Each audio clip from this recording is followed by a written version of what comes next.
Чимэндээ хүргэе. Дэлхийн монголчуудын эмжил радио 88.3-аас 7-ны даваас баасан гарагийн 21 цагаас хүргэж байгаа айцаа хамтдаа давцгаа оройтой амар цаг нэвтрүүлгийн 2025 оны 4 сарын 22-ны мегмар гарагийн дугаар шууд өрхөд бэлэн боллоо. Студид хөтлөгч Чанцаа Ами, найруулагчаар Бархуугийн Чимбат нар ажиллаж байна. За нэвтрүүлгийн хамтраалагчаар хүүхдийн 16 тэрбум ашигтай бактери ГАТ Pro Plus, за мөн дээрээс нь high speed айлбурт интернетийн хувьслаар атахаар хамтран ажиллаж байна. Шохруудаа үчимэндээ хүргэе. За бүгдэнд нь үчимэндээ тулаанд бэлэн бидтэй. Билээ. За өнөөдөр танилцуулах хэрэгэд авчихсан дүрдээ заамигч ямар хэргийн тухай ярих гэж байна. За би өнөөдөр үнэхээр сонирхолтой нэг хэрэг олсон. Тэг өөр орчуулж явахдаа бүр дотор нь орлоо.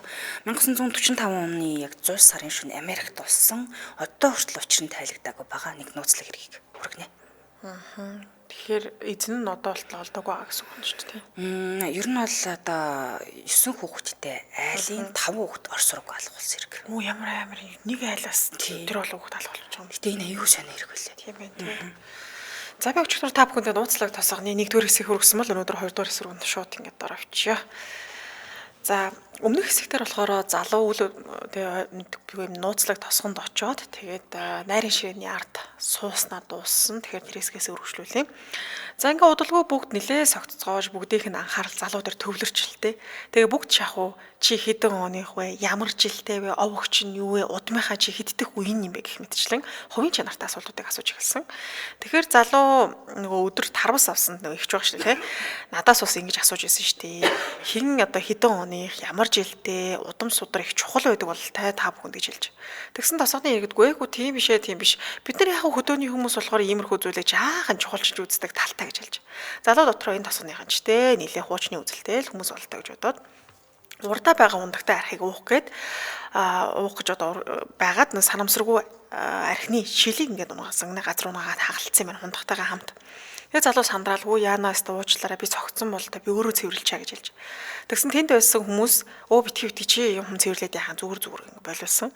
Тэгснээ цаана хол те ажил хийгээд завгүй байгаа бүсгүүчүүдээс нэгийг нь али хөөе те наашаа хүрээ дээр энийг цэвэрлээх гэж орилсон гинэ. Тэгээ залуу нөгөө завгүй байгаа хүмүүсийг л үгүй яах юм би өөрөө цэвэрлэчээ завгүй байгаа хүнийг дуудаж яах нь надаа хогийн шүр тосгор өгчих юм бол би өөрөө цэвэрлэчээ гэж хэлж. Тэгсэн бүсгүйг дуудсан эрг гинт босноо хоол хийгээ завгүй сууж байгаа нөгөө бүсгүйн үснээс нь угц татаад газар руу түлхээд унгачиж. Тэгээд хөөе муу давшмын чи миний үгийг үл тоогоод байгаа юм аа. Шүнжэнгөө зодуулж ижил ухаан орох юм байна л та. Чи муу яг албаар намайг үл тоосон те гэх мэтчлэн баахан хараасан гинэ. Тэгээ залууч гайхсан мангүү хөнгөнд энэ тосгонд ирээд те найрын ширээний ард суугаад нэг маа салгалж байгаа нэг масгацсан чинь унагаацсан чинь учир зүггүй тэнд нэг завгүй хоолунд хийж байгаа эмэгтэй хүнийг л нэг эрэхтэй босч ирэл үстэйл ингээл зулгаад эхлэн гайхсан юм л да. За ингээ залуугүй та яаж байгаа юм бэ? Ажил хийгээ завгүй байгаа хүнийг яах гэсэн бэ? Зүгээр байл та гэж хэлсэн. Тэгсэн өнөө хэрийн нүүр нь бүр минчийдлээ улаад уур нь буцалж байгаа харагдчихсан. Гинтэн залууг боловсон чинь царай нь хувраад л ахыгаа уучлаарай. Ахын согтохоор ингээд байт юм аа. Хоёлаа буцаад найрынхаа ширээнд сууя гэж хэлээд өөр эмэгтэй залуугийн хагалсан архины шилийг цэвэрлэхийг тушаасан ба. За залууч дотроо үгүй энэ хүн ч одоо согтохоор хүнээ байдаг юм байна л да. Нэрээ түрүү энэ залуугийн ихнэр тосгоны дарагт өвгөнтэй нэг өрөөрөө хамт орсныг нь сансан байгаа. Энэ одоо сая уурлаад хүний өсөлгээд байгаа залуугийн ихнэр нь нөгөө нэг тосгоны одоо дарга гэдэг тэр өвгөнтэй хамт нэг өрөөр ороо авсан шүү дээ. Тэгэхээр сая үсийг зулгаасан эмэгтэйтэй энэ эрэхтэй ямар холбоотой болоо гинт үсийг зулгаад байгаа. Одоо юу гэдэг ихнэр нь бол биш байгаа даа те. Гэтэл ингээд зүгээрээс хүний одоо тосгоны хүний үсийг ингээд зулгаад иж болохгүй шүү дээ. Тэгээ насны зөрүүч гэсэн айхтар биш ойролцоо байсан ханагдсан байна л да. Яг болгоомжлоо асуусан юм хүмүүсээс юу л да саяын бүсгүйтэй энэ хүн одоо ямар холбоотой юм болоо гэж асууж. Тэгсэн тэр бүсгүйн үсийг зулгаасан залуу биш өөдөөс нь хараад арх ууж ирсэн ир хэлсэн гинэ.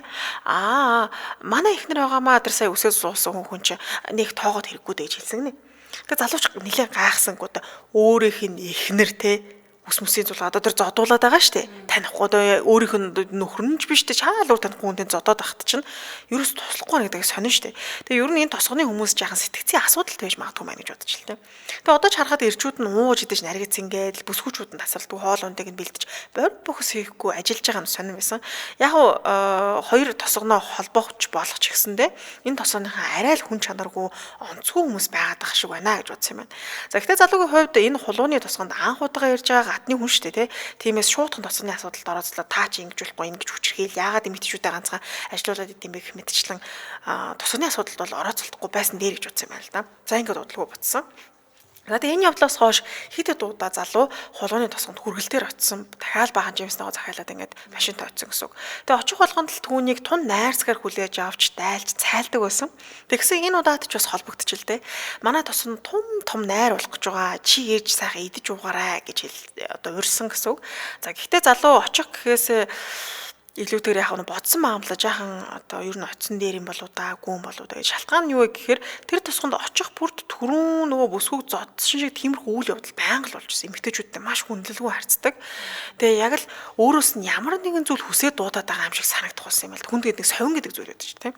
За ингээд залуу ер нь хийж чадах хүртлээр хийлээ те. Одоо оюу тусганы холбоод бас нэг юм бизнес хийж гэж бодсон. Ер нь найзаагаа дагаад хот орж ажил хөдөлмөр эрхэлсэн ч гэсэн ирээдүйгөө бодоход зөв сонголт юм шиг байна гэж бодоод ингээд хот явахаар шийдсэн. Тэгээ энэ удаад болох том найран дээр очиод за өнгөрсөн хугацаанд бас дайл цайлжсэн тэр ачиг нь бодоод дайл цайлжсанд баярлаа. Би ингээ хот явах гэж байгаа гэдгээ хэлье гэж бодсон юм байна. За тэгсэн үнэхээр очисон чинь айхтар том найр хийх гэдэг ингээ бэлтцгээж ясан. Тэгээд өмнөхтэй адил эмэгтэйчүүд нь бүх ажлыг нь бори бокс хийхгүй хийцгээж харин ирчүүд нь найргаж сэнгицгээж ажилтай. Тэгээд залууч ягаад ч юм найрын хоол тийм амттай санагдаж болцсон гэх юм уу? Ийм дотор муухай оргуулна мэдрэмж төрүүлж ирсэн. Тэгээ бодож л те. Гэхдээ энэ тосгонд хид ирсэн биш хэдийн бүх зүйлээс нь бүр залхаж гүйцлээ. Хурдхан хот явж байгаагаа одоо хэлжтэй яриагаа дуусгаад ингээд буцсан дээр бол тэгээд би нэрээ жимс зархаа болоод хот руу явах гэж байгаа. Та бүхэнтэй их сайхан танилцсан шүү. Намайг дайлж цайлжсэнд баярлаа гэд тосгоныханд яг сэтгэлдээ бүр айхтар байсан тийм үг бол шил дэнэгт баярлах гэхээс илүүтэйгээр бас тэгэл яг үтэл одоо ингээд ажил юм зарай л гэж бодож ирсэн. Тэгээд нөгөө хүнд одоо салах ус хийж байгаа юм байна гэж тодорхой хэмжээнд магтсан юм байна. Тэгсэн найрын ширээний ард сууж исэн хүмүүсийн царай хувс гэл бүгд өөрчлөгдсөн ба. Тэгээд хажуухан нь сууж исэн хүн ингэж болохгүй штэ гэж хэлж. Тэгсэн яг энэ мөчөд тарвас авчрахад уулцсан тосгоны дарга бол таны өвгөн босч ирсэн нэ. Тэр өвгөн удган бололтой юм эрээн өнгийн хувцастай эмэгтэй хамт залуугийн өмнө гинт хүүрээд ирсэн. За хоёул хамтраач танилцуулаа. За нэвтрүүлгийн хамтраалагчаар хүүхдийн 16 тэрбум ашигтай бактери гадпродло пластик танилцуулъя. Тэгэхээр дархлаагаа дэмжих хотоод гэдсний асуудалтай өтгөн хаттай гэд самархан хямарч гүйлэгдэг антибиотик хэрэглэх үедээ 12-с дээш насныхан бүгд хэрэглэх ёстой юм байна. За гадпродло нэмэх нь 3 омгийн 10 төрөл зүйлийн дархлаа дэмжих 24 тэрбум ашигтай бактери агуулсан. За энэ 4 давхар бүрхүүлтэй үгээрээ патентлагдсан байдаг байна. За ашигтай бактери агаар цадарч тоо цөөрдөг үүнээс сэргийлдэг юм байна тэр олон давхаргана гэсэн үг шүү дээ. За тэ ашигтай бактерийн нэгт байдлыг хадгалдаг агаарын урсгал болон чих буюу шүлсэнд цөөрдөг үүнээс нь сэргийлждэг юм байна. Одоодны хүчил болон цусны давсан дуусгаас сэргийлдэг ингэснээрээ бүрэн тоо ширхгэрээ хүүхдийн биед үйлчилдэг маш том даваа талтай гэсэн үг. Тэр бид нар уухаас өмнө маш олон бактери ингээд замд нь яг алдчихдаг юм шиг байна. Очтгүй л ахна л юм. За антибиотик хэрэглээний үед хэрэглээд антибиотикоос хамаарах үүсэх нөгөө мөөгөн цэрс сэргийлэх ёстой байдаг. Хүчтэй антибиотик хэрэглэж бол мөөгөн цэрчэх гээд байдаг.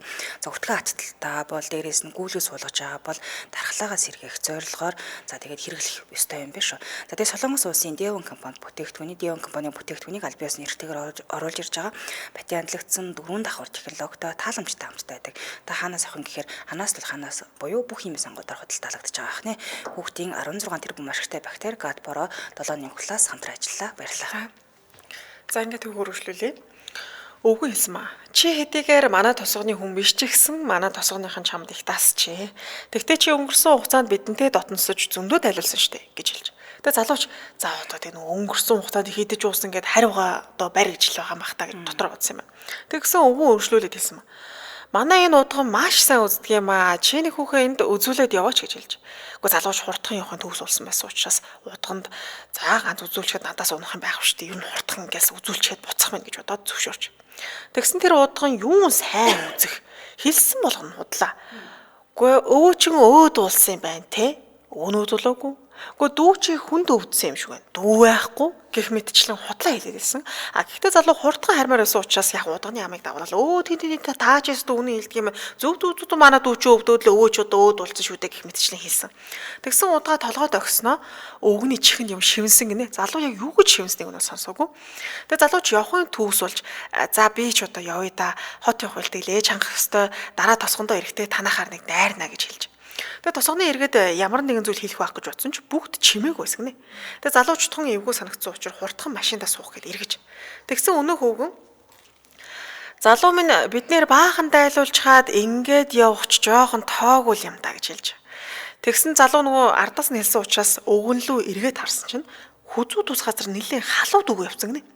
Өдөж юу илээ гэж бодохдоо зэрэгцсэн залуу газар сөхрөөд унчиж. Тэгээ нэг ухаан ороод харахны агуулх бололтой нэг газар гар хүл нь уяатай амийг нь скотчсон байсан. Тэгээ залуу ийм зүйлийг киноноос л харсан болохоос биш үү те бодит байдал дээр өөрт нь ийм зүйл тохиолдно гэж ерөөсө бодож бүр төсөөлж байгаагүй. Тэгсэн удалгүй толгой нь айхтар хүчтэй өвдөж мэдрэмж төрсөн маа. Тэгээ сая л өөрийгөө барьцаалагдсан гэдгийг ойлгосон. Гэхдээ хажаалтаа нь өөрийг нь ингэж бариад энэ тосгонохнууд яг юу унгах юм те яг юу шаардаад өөрийг нь барьцаалаад байгаа юм бас жоохон ойлгомжгүй. Тэгвэл яагаад надад бас ингэж сайн хандцгаасан бол гэдэг нь ч бас ойлгомжгүй байсан. Тэгэл маш олон зүйл толгойд нэргэлдсэн юм байна л. Тэгээд эргэн тойрноо ажиглаад зугтах зүйл хайж хэлсэн. Ер нь кинонд дэрдэг шүү дээ. Ямар нэг дуутахч байдаг юм эсээр ингээд хүлээсээ тайлаад те. Ингээ хайсан боловч ерөөсөө юу ч тэнд байгаагүй. Тэгээ хөдлөх байтугай маш чанга уйдсан байсан учраас ямар ч боломж байхгүйсэн юм байна. Тэгсэн удалгүй залуугийн байгаа газарт хоёр эр орж ирсэн. Гаднаас хоёр эрэгтэй орж ирсэн ээ. Өө босчиж би цохиол аятайхан чанга цохихгүй. Цогч хүртэл чадахгүй шүү дээ чи нэр харчаагүй гэж хэлж хоорондоо ярилцсан. Тэгээ газарт нэг зүйл хайсан гэнэ. Тэрийг нь нэлээ сайн нарийн бол харж даагүй. Тэгээд нэг нь тушаагаад нөгөөдг нь ямар тач гүйцэтгэж байгаа бололтой. Тэгсэн тушаал сонссон ир залуу руу дөхөж ирээд залуугийн хөлийн шөрмөс рүү хурц иртээ хадуураар заагаад энийг тасалжуул болох юм шүү. Зутаалаж болохгүй гэсэн юмстэй гэж асууж. Тэгсэн дээр тушааж байгаа зогсож байгаа ир нь хэлж л дээ. Толгооноос нэг л гэж хэдэн удаа хэлэх юм бэ чамд. Яахаар хүний хэлсэн үгийг чи ойлгодгүй юм бэ? Толгооноос нь эхлээ гэж хэлж. Тэгээ хүлээтэй байгаа залуу үхтлээ ажгүй намайг яах гэдэг юм бол энэ хадуураар тий. Тэгсэн тэр тушаалыг биелүүлж байгаа ир хадуураа газар хайснаа өөр зүйл газараас авч харахны цүүц алах байсан гэнэ цүүцтэй төсөл. Тэгээ дээр үед солонгост үхэр барихтаа толгой руу цүүцээр одоо нэг алхаар ингээд цохиод одоо нэвтэлж идэ алдаг байсан гэж юм л та. Гэтэл мал амтэн жиш те өөрийг нь ингэж алах гэж байгаа гэж бодохоор залуу хүүхдлээ хайж байгаа юм л та. Тэгсэн тэр тушаал биелүүлж байгаа ир цүүцний нэг хурц эртний хэсгийг нь толгоонд нь одоо хүргэх биш. Хойдлынх нь эргүү хэсгийг нь толгоонд нь байрлуулад харуулангуудаа залуугийн толгойн энэ тент ингээл нааша таашаа ингээд байрлуулаад байсан гинэ. Тэгээд нэлээд тайван дугаар энэ цохол болох юм шүү. Гэхдээ энэ цохол хагас мэдрэл муутай болох биш тэр чигээр явчих юм шүү. Гэхдээ ер нь энэ цохол яг энэ цохол болох юм байна. За энэ цогчвол яаж ийн гэл нөгөөнөөс асууцсан гинэ. Тэгээд залууч өөрийгөө за ингээл үхтэх юм байна гэж бодож. За ингээд толгойг нь яг цохих гэж яах тэр мөчөд гинтхэн гаднаас хаалга нэгдээд хин нэг ороод ирсэн. Харахны залуугаас хамгийн анх нөгөө тарвас бөөндөж авсан юм ихтэй орж ирсэн. Тэгээ энэ хоёр залууд хандж хэлсэн байна л да. Тосгоны дараа та хоёрыг хаагаад ирлээ. Хурдхан явсан дээр хаа. Төлөвлөгөө өөрчлөгдсөн гэсэн шүү гэж хэлж. Тэгсэн хоёр эр нэг лүгөө харснаа. Өө ёстой нэрээ. Тэгвэл одоо эргэж ирээл энийг дуусгах хаастаа. Яв гэж хэлээр авчиж. Тэгээ залуу айсан харсаар эмэгтэй л харж. Тэгсэн тэр эмэгтэй газар дунсан хадуурыг гартаа барьсан маа. Тэгээ залууч за энэ тосгоны хүмүүст ир эмгүү галзуу хүмүүс юм байна гэж бодож. Гэтэл гинтгэн залуугийн хамаг олсыг нөгөө одоо нөгөө хадуур хараа тайлж хэлсэн гинэ. Тэгээ түшиж босгоод бидэнд цаг алгаа хурдан явах хэрэгтэй байна гэж хэлж. Залуу юу болоод байгааг ойлгоогүй. За ямар тач энэ нэмэгтэй надад бол туслах гэж л ирсэн бол тоо гэдгийг хадарсан. Тэгээд түшээд хэрэггүй би өөрөө явъя гэж хэлсэн боловч ерөөс өөрөө хөл дээрээ зогсож чадахгүй бүр ингээд тамир тэнхийг юу ч болцсон байсан. Нураад доошгоо унаадсан гинэ. Тэгээ энэ үед гадаас дахиад хэн нэг орж ирсэн. Тэгээ харсан чинь эрэгтэй хүн байсан. Үл таних эрэгтэй хүн. За бодвол одоо намайг алах гэж л орж иржээ гэж бодсон чинь нөгөө энэ нэмэгтэй баруун талаас нь түшижсэн бол нөгөө энэ эрэгтэй нь зүүн талаас нь түшээд босгосон юм. За ингээд залуу хоёр талдаа хоёр хүнээр түшүүлснээр ингээд боссон. За тэгсэн энэ одоо хоёр хүн залууг аваад гадагшаа гарсан гэнэ. Тэгээ энэ хоёр хүнтэй хамт нэг жоохон одоо бага ангийн хүүхд болтой хүү дагаж явж исэн. Тэгээ залуу яг юу болоод ерөөсөй ойлгоогүй. Эхлээд амбинд гараад л одоо асууж үзье л гэж бодсон. Тэгээд тэдэнд хандаж хэлсэн маа л да. Миний машин тэнд байгаа. Намайг машин руу минь хүргээд өчгөл юм бол би цааш өөрөө явчаа гэж хэлсэн. Тэгсэн чинь нөгөө эмэгтэй тосгоны найр эхлэхдээ зэрэгцээ чиний машины дөрвөн дугуйч алиди хагалцсан. Чамайг амьд гаргана гэж өрөөсөө өдр бодохгүй байгаа. Тэгтээ яах вэ? Бидэнд чамайг амьд гарах арга байгаа. Гэхдээ чи гол нь бидний хийснийг даах ёстой гэж хэлж. Тэгээ залуу өөрийгөө ямар аимшигтай газар ирснээ одоо л ингээд бүрэн ойлгож байгаа юм л да. Тэгсэн нөгөө эмэгтэй би чамд яг юу болоод байгаа товчхон тайлбарлая. Чи сайн сонсоорой. Бас би чамаас нэг зүйл гуйна. Чи миний гуйлтыг заавал биелүүлж өгөх ёстой шүү гэж. За ингээд эмэгтэй яриаг сонсох нэ.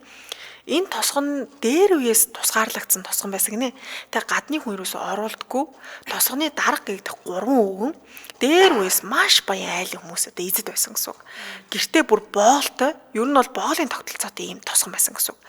Тэгсэн цаг хугацааны ирэхээр эргэн тойрны тосгодууд нь өөрчлөгдөөд одоо нэг боолын тогтолцоосон бол боол моолтой байхаач болоод ингээд нэгсэндээ арай орчин үеийн шилжсэн юм байна л да. Тэгээ залуучууд нь ч гэсэндээ том хотыг зорих болсон. Тэгээ энэ үед 3 өвгөн өөрсдийн хүчээ алдчихаа гэдгийг ойлгосон. Ер нь бол бараг ноёд шиг ажилтдаг гэсэн баахгүй. Тэгсэн чинь тийм хүч чадлага болсон гэсэн үг. Тэгээд эрх мэдлээ алдахгүй тулд тосгоныг гадныхнаас тусгаарлаад бүх эрх мэдлийг гартаа ааж мажмаар авсан.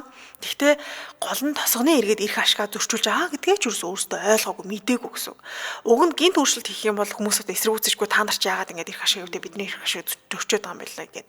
Гэвч тех ямарч боломж байхгүйгээр ингээ багаар төлөвлөгөө боловсруулаад өөрчилж исэн гэсэн үг. Ерөнхийдөө зөвлөд хэлэх юм бол мэлхийг ингээд ийм шалцлам халуун усанд хийчих юм бол мэлхий ингээд шуул үсрээл тэ түлэгдэж байгаа гэдгийг мэдэрдэг юм л да. Харин бүлээн усанд хийчээд ингээд дээрэс нь халуун ус хийх юм бол түлэгдэж байгаа гэдгийг мэдгүй байсаар өгчдөг юм байна. Яг тэрнтэй адилхан багаар тосгоны эрхийг өөрсдийнхөө ингээд болгоод за та нар бидний хүслээр байх ёстой гэдгийг ойлгуулсан. За тэгээд тосгонд мэдлэлсэн насаараа амьдарч байгаа хүмүүс бол нэг өсөндөө ингээд газлайтан буюу тархиа угаалгацсан тий. Угаасаа л ингэдэг юм байна тий. Тосгоны дарга одоо дагаж л явах ёстой байна гэдгийг ингээд ойлгоод амьдраад төсөөд явцсан гэсэн. Тэгсэн залууг 10хан юу тэр залуу нэг аварсан 2 хүний хувьд тосгоны иргэдээс арай өөр хүмүүс байсан гинэ. Уг нь том хотод бизнес эрхэлж исэн. Гэхдээ бизнес нь дампуураад тэгээ сүүлдээ залхин дүртүүд бүр ямар ч очих газаргүй болцсон байсан. Тэгээд тосгоныг ажиллахны өөрсдийг нь сүртэй хичээхгүй байсан ч гэсэндээ амьдруулж болохоор одоо юу гэдэг ийм тогтолцоо нь өөрөө тийм байгаа даа шүү дээ. Тэжиг аваа авчихаар ийм газраас учраас за ерөөсөө энд үлдээ гэж шийдсэн. За гол нь тэд бизнес эрхэлж байсан тун ухаалаг хүмүүс байсан учраас энэ тосгоны дарга нарын одоо өвгдүүдийн хувьд л ер нь энэ хоёр л ашигтай нөхдүүд байна гэдэг ингээд тосгонд оролцгаасан. Гэхдээ нэг асуудал байсан ганц хүүтэй. За өөрөөсөө сайн дураар энд ороод ирчихэж байгаа. Миний олсоор бол ийм юм шиг хэмжээний үр зээлд орсон. Магадгүй гадаашаага гарах юм бол баригдуулж шоронд орчих гээд шүү дээ. Тийм учраас өөрөөсөө энэ 20-т тосгонд орчих гадаас уус хүмүүс орчих чадахгүй. Харин хүүгээ бол те ирээдүйд одоо эрдэнэ ном сураад өөрийнхөө хүслээрээ амьдраасаа гэж бодсон учраас хүүгээ гадаашаага өгч явуулахыг хүссэн. За ийм үднээс энэ залууд бит хоёрыг хүүг аваа яваач. Бит хоёр бол энд өөрсдөө ингээд тусгаарлагдаад үлдчихнэ. Хүүг маань бит хоёр ийм одоо хаяг өгнө. Тэр хаяг дээр ингээд хүргээд өчхөө. Тэгэх юм бол цаашаа ингээд миний хүүг ингээд аваа явчихна гэж хэлсэн. За бас нэмж хэлсэн чи цагдаад мэдэгдээд нэмэргүй. Энэ тосгоны хүмүүстэй хүүхдүүд дунд одоо хүмүүс одоо нэг өвгнүүд байгаа шүү дээ. Настай хүмүүсийн энэ хүүхдүүд нь дийлэнх цагдаа те одоо энэ хамын хүмүүстэй бүгднтэй хамсаатан болцсон. Тэглэж хяналтын камер гээд байх зүйл байхгүй. Чи цагдаад мэдгдсэн ч нотлох баримт ч байхгүй. Энэ тосгоныхон бүгдээр амны илүүлээд чамааг бол ерөөсөө энд ирсэн ч гэж хэлэхгүй гэж хэлж байгаа. За тэгвэл тосгоны иргэд залуугаас яг юу хүсэжсэн бэ те? Яагаад ингэ одоо хүлж мүлээдсэн бэ гэх. Тэгсэн тосгоны эрчүүдийн эмэгтэйчүүдтэй харьцаж байгаа харахад л бүгдтэй мэдлэг маруухан ер нь л эмэгтэй хүний ингэж боол шиг үздэг гэдэг нь ойлгомжтой тийм. Тэгээд тосгоны дарга 3 өвгөн ч бас тун дээр үе хүмүүс тийм учраас тэр бөө утгануудад айхтар тэгдэг гинэ. Тэгсэн тэрийг нэг юм одоо бөө гэж хэлэхэд хэцүү, утган гэж хэлэхэд хэцүү хүн ингээд ажиглцсан байхгүй. За эдрийн тархийг угаачихвал болох юм байна гэд ашиглаж гэлсэн. За хэдийгээр тосгоны ахмадууд бүх зүйлд оролцож тосгоны асуудлуудыг шийдэжсэн ч за тосгоноос залуучууд нууцаар ингээ ганц хоёроо гарч яваа л гэсэн. Тэгээ харус тогтоо хараа байхгүйсэн. Тэгэхээр дан өндөр насны тосгонд үлдчихээр сүүлдээ одоо юу гэдгийг гар хөлийн үзүүртэхгүй үлгэх тийм боол шиг хүмүүс байхгүй болчихно гэсэн үг шүү дээ. Тэгэхээр ийм хүмүүсийг авчрах хэрэгтэй гэж үзсэн. Тэгээ тосгоны иргэд бол угаасаа тархиа угаагаад ингээ үлдчихэж байгаа асуудалгүй. Харин гаднаас залуучууд яаж оруулж ирэхээ амаргүй шүү дээ. Тэгээ тосгоны дарга өвгнүүд нөгөө бүтэхгүй удганд үзүүлсэн. Тэгсэн тэр удган хэлсэн мал да. За одоо нэг ийм жилдээ тэдэн он төрсөн те.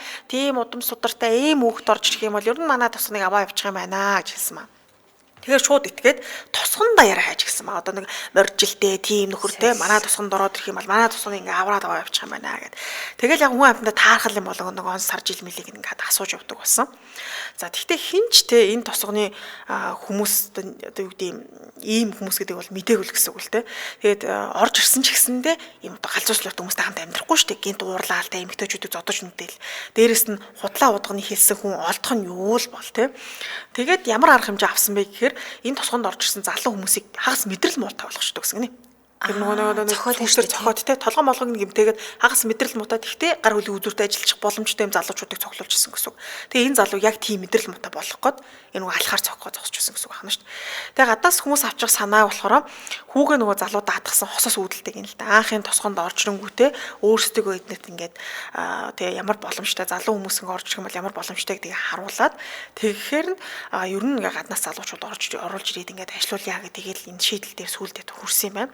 Тэгээ өмнөх дугаар хэлсэн ш тосгоны өвгчүүд хүртэл нөгөө нэг дарган те залуу хүүхэг аваад өөр хүний ихнэр ш тэр өрөөрөө ор гэж дуудаад юу хийжсэн бэ гэхээр бэлгийн хүчлүүлжсэн байна. Тэр тосгоны хүүхнүүдийг бүгднгийн хүчрхийлдэг. Тэгэл ерөөсө тэрний ихнэр энэний ихнэр гэлтгөө тэрний ихнэр хүрээд гайл ингээл хүчрхийлдэг.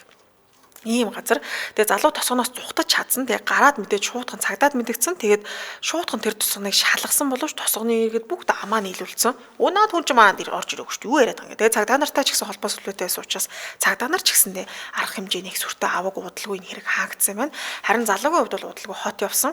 Тэгээ өөрийг нь аварсан хосын хүүг бие тэнгэрсний дараа нөгөө хэлсэн хаягт нь хүргэж өгсөн. Тэгсэн нэлээ баян айлын хүн байсан гинэ. Гэхдээ нөгөө энэ хоёр ихнэр нөхөр бит хоёрыг та хаана байгааг хэлж болохгүй гэсэн учраас хүүг нөгөөд л ингээд буцсан юм байна. Ямар амар юм бэ? Тий, тэр нэг удамын шал худлаа чин. Тий, тэгээ эн чинь яг энэ хүний хэлж байгаачлаа бодит явдал гэж байгаа хгүй. Тэгэхээр нүү дээр үений тийм тогтолцоо байна шүү дээ. Тэгээ одоо ч гэсэн одоо юу гэдэг энэ тосгоо одоо байгаа эсэгээр хэлж мэдгүй л байна л да. Яг хаана байдаг тосгоо гэдэг бол нарийн дүрдэг байлээ. Тэгэхээр одоо нэг сүсний баг хойд солонгос ч гэх тий. Хүмүүсийн ингээд нэг дотор ингээд одоо тосгон дотор ингээд хорцсон. Тэгээд дахин угаад гэсэн үг шүү дээ. Бэдэг ч гэж болох юм тий баг. Тий, тэгээ гаднаас залуучууд орж ирэнгүүт хагас мэдрэл мут олгоод өөрсдийнхөө одоо оршин суугчруулахад үлдээгээд гэсэн үг. Тийм байна. За стал эвгүй гэмт хэрэг шахуулчлаа шүү дээ наач тийм ээ. За үргэлжлүүлэн дараагийнхаа хэрэг рүү оръё. За энэ дараагийн хэргийг бол одоо сонсоод манай сонсогчд бас нэр яац юу ч болсон юм бол тоо гэд бодож байлс комент хэсэгт өөрсдийнхөө таамаглалуудыг бичээрэй тийм ээ. Энэ болохоор одоо дэлхийд нийтээр буюу за би нэг ханиалгач.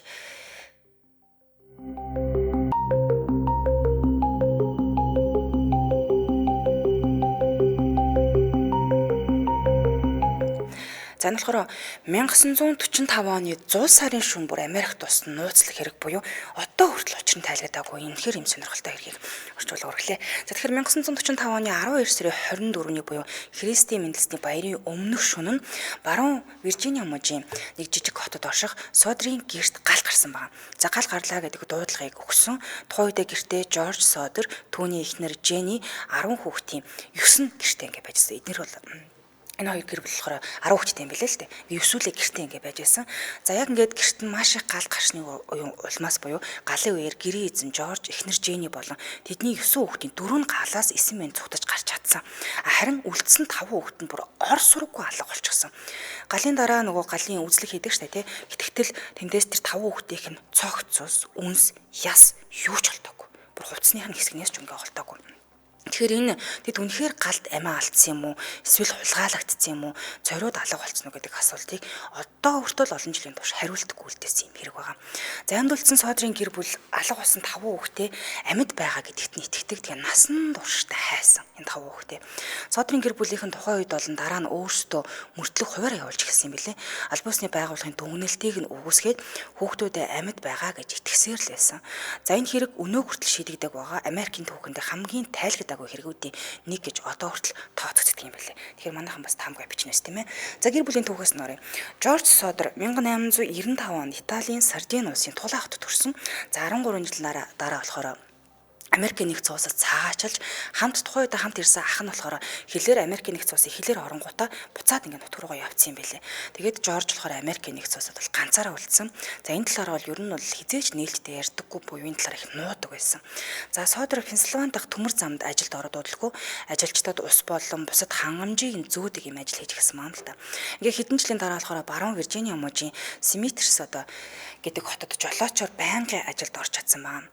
Гүйлгээ ухаан сайтай хүн байсан болохоор дараа нь өөрийн гэсэн тээврийн компани байгуулад эхлээд барилгын талбаар дүүргөх чороо зүүдэг болсон. Дараа нь болохоор бүс нутагт олборлсон нүүрс зүүдэг юм байнгын ажилтаа болсон байгаа юм л да.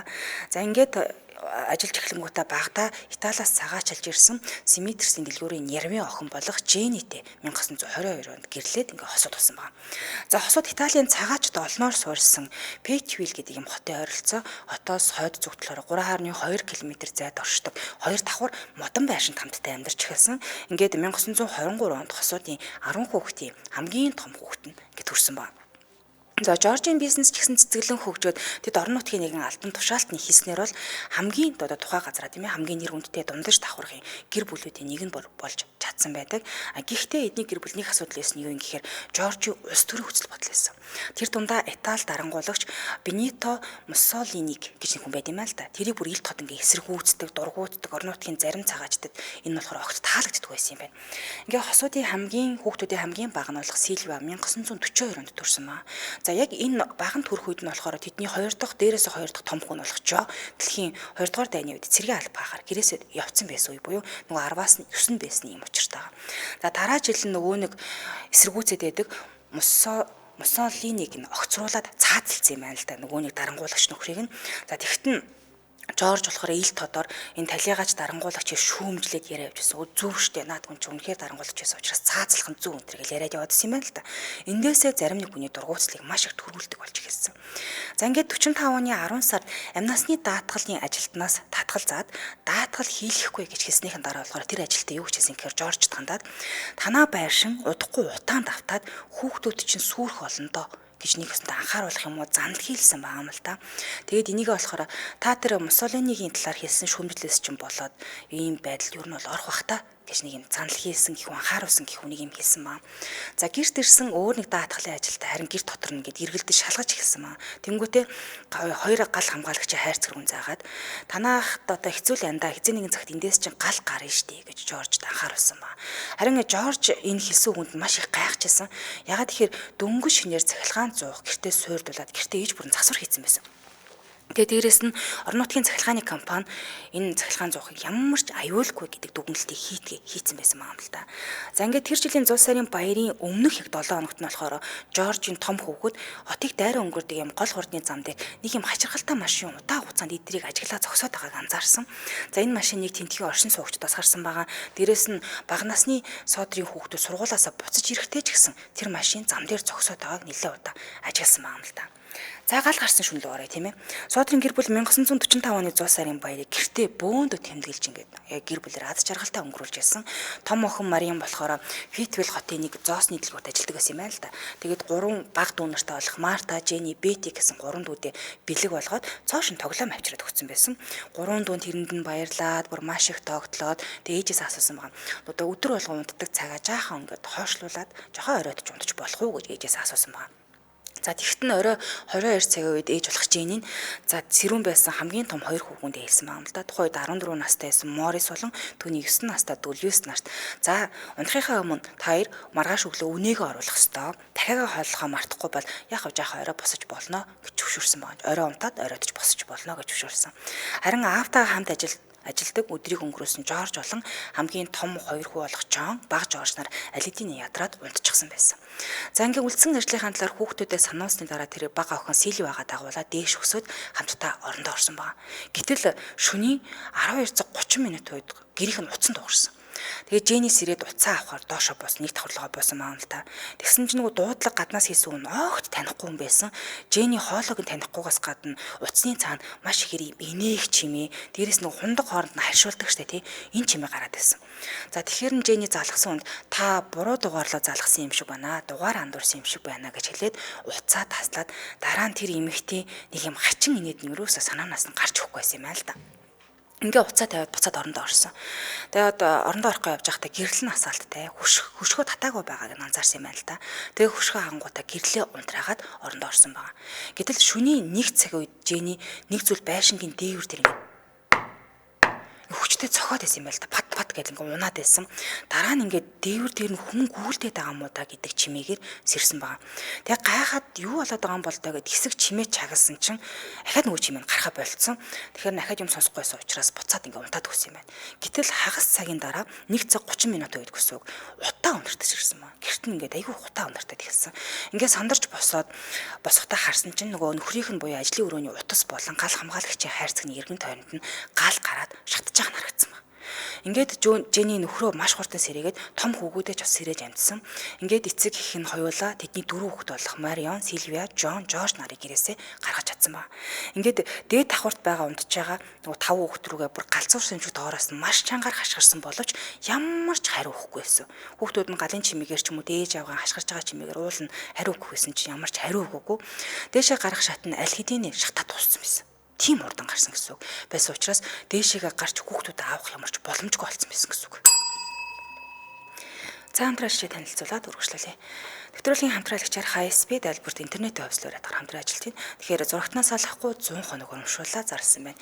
Тэгэхээр та 50% хөнгөлөлтөд өнөр буюу 20,000 төгрөгөөр өндөр хурдны 100 МБ хурдтай High Bundle үйлчилгээний шинэ хэрэглэгч болоод 3 сарын турш хойлын үеийн бүх шинэ киног 100% үн төлбөргүй хязгааргүй үзэх боломжтой болжээ. За мөн High-Speed High Bundle үйлчилгээний шинэ хэрэглэгчтэй Dyson брендийн шал цэвэрлэгчтэй тоос сурвалжлагч болон агаар цэвэршүүлэгч гэх хос бэлгийн 3 одоо эзнийг тодруулах нэ. За тэгээ хамгийн хямдар хамгийн хурдан өрхийн интернетийг та бүхэндээ санал болгож байгаа юм байна. За тэгэхээр дэлгэрэнгүй мэдээллийн 76 9,000 дугаараас авч цайлаа авах боломжтой. За тэгээ High-Speed High Bundle үйлчилгээний хэрэглэгчтэй хамгийн хямдар хамгийн өндөр хурдны өрхийн интернет үйлчилгээг санал болгож байгаа. Ер нь бол хамгийн найдвартай үйлчилгээ байгаа. High Bundle үйлчилгээний хэрэглэгч зурагтаа 96 цаг ухрааж үзэх боломжтой. Дээрээс нь Mui Box угаа ухрааж үзэх боломжтой юм байна. За social хаяг нь Sky Media гэж харам мэдээлэл гарч ирнэ. Холбоо тооцооны дугаар 76 9,000 гэсэн дугаарлал холбогдороо. Баярлалаа хамтран ажилласан High-Speed айлбарт интернетийн хувьслоор ятгаар хамтран ажиллалаа. Баярлалаа.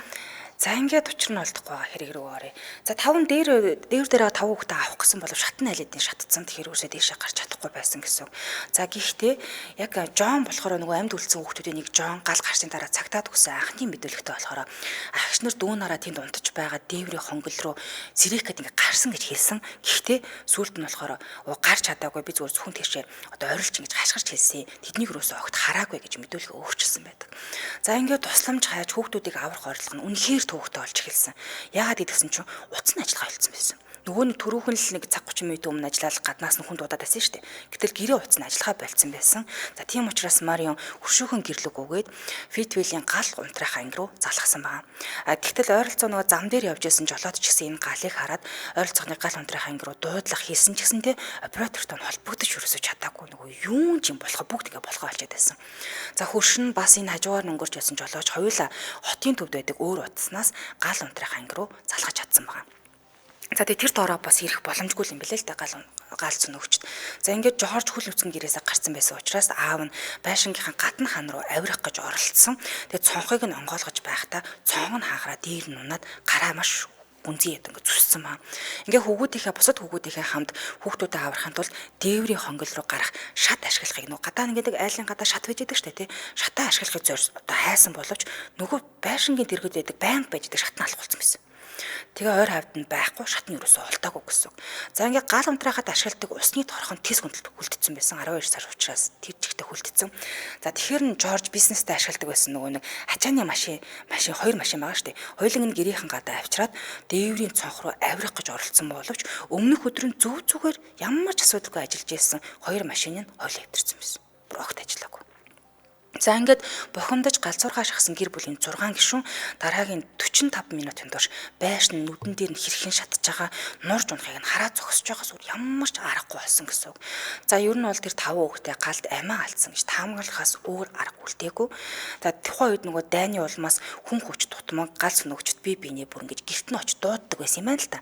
Тэгээд гал сүнөгчд өглөө болтол хэрэггүй буюу бүр тэр байшин шатаад үнс нүрэн босны дараа л гал сүнөгчд ерөнхийдөө ирсэн гэсэн үг. За ингээд галс өнөөгчтэй ахлах Морис дараагийн өдөр нь өөрөө хитрхи хөгшөрсөн. Тийм учраас галын машаад жолоодох чадваргүй болчихсон. Тэгээ жолооддог юм чадвартай хүн ирэхийг одоо хүлээсэн гэж хэлж байгаа. За Женигийн дүү ч гэсэн эхнэрийн дүү галс өнөөгч байсан ч гэсэндээ Содерси одоо хөнгөлт үлдсэн үнс нуурмыг харахаас өөр юу ч хийж чадаагүй байгаа юм л та.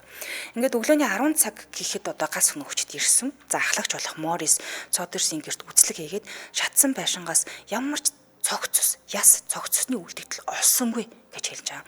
За яг өөр нэг их сурвалж дээр юу гэсэн гэхээр тэд хид хідэн ясны хэлтрхээ олсон, дотоод эрхтний үлдэгдэл ч гэсэн олсон. Гэхдээ гэр бүлийнхэнд нь хэлэхгүй байхыг сонгосон гэж бас бичсэн байлээ яг олсон гэж байгаа. За гисэн эдэж 5 хүүхэд галж чадаж нас барсан гэж ахлах Морис бол итгэжсэн байна. Тэдний биеийг нь юу ч үлдээхгүйгээр одоо бүр шат ясны хүртэл хайлахар хэмжээний одоо гал гараад тийм айхтар гал гарсан гэж бол галс өнөөгчтэй ахлах Морис бол дүгнчээд л байгаа юм л та. За ингээд Морис Жоржийг галс өнөөгчийн алба илүү наривчсан мөрдөн байцаалж явуулахын тулд чи энэ газрыг саад бололгүй орхиод яваач гэж одоо аав ээжээрээс нь хүссэн байна. За ингээд шалгалт хийгцэн. Гисэн эдэж гисэн 4 хоногийн дараа Жорж эхнэрийнхээ хамт бүр төвчгээ болж ирсэн.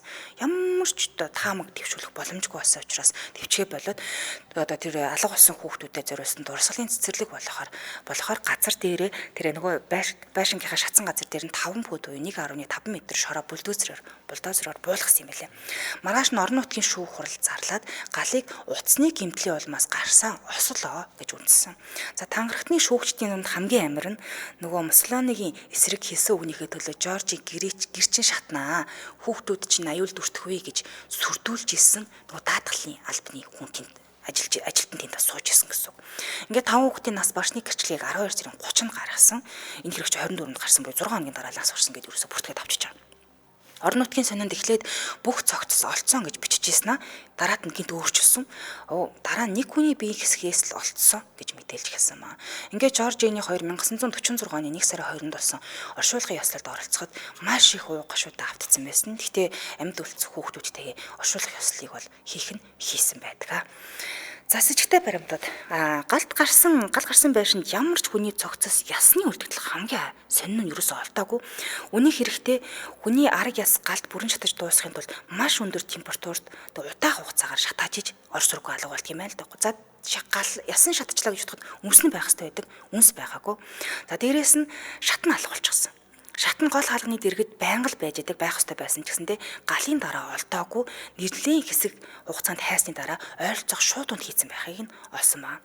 За утасны шугамыг сахилгаанаас болсон гэж хэлсэн ч гэсэндээ мэрэгчлэлтнүүд утсыг зориуд тасалсан байсан гэдгийг сүлд нь олж тогтоосон. Буюу албаар тасалсан байсан. Ингээд Жоржийн ачааны машинууд ажиллахгүй байсан да. Тэрэнд гисэн чинь техник эвдрэл гэмтэл бол биш буюу санаатаагаар зориуд гэмтээсэн буюу машиныг эвдэлсэн гэдгийг тогтоогдсон. За мөн галын өмнөх үйл таних хүмүүс гэрээ ойролцоо автомашинаар явж исэн хүүхдүүдийг анхааралтай ажиллаж байсан гэдгийг харсан гэрчүүдийн мэдүүлгээр бас батлагдсан байдгийн байлээ. Тэрийн хэрэг бол одоо хүртэл одоо учрын тайлгадаг байгаа. Тэгэхээр үлдснийг нь одоо маргааш хүргье та тийм ээ. Энэ цаашаага бүр улам амар болно. Тийм ээ. Тэний өдөр бүхэл 5 хүүхэд тэгээ дээрэс нь хүний ястай хайлч тийм бах та. Үгүй хайлах боломжгүй л дээ. Яг одоо ингээд шатчлаа гэж бодоход ядаж яснаас нь ч юм уу тий ингээд үлдэн. Яг би маргааш ингээд яриад өгөхөр бүр ойлгомжтой болоод эхэлнэ л дээ. Одоо хүртэл учир нь олдоогүй нэг юм хачиргалтай хэрэг байна л да. Тийм байна. За баярлалаа. За баярлалаа энэ хүргээ нэвтрүүлгийн өндөрлөө. Студид хөтлөгч Чанцаа Амийн хариулагчаар Борхогийн Чинбатнаар ажиллалаа. За нэвтрүүлгийн хамтран ажиллагчаар хүүхдийн 16 тэрбум ашигтай бактери Gat-Pro 7 нэмэх талаас за мөн дээрээс нь high speed альберт интернетийн хувьслаар атахаар хамтран ажиллалаа. Өргөжлүүлэн томчуудын шууд нэвтрүүлгээ улаан сонсороо түр баяртай. Баярлалаа. Баярлалаа.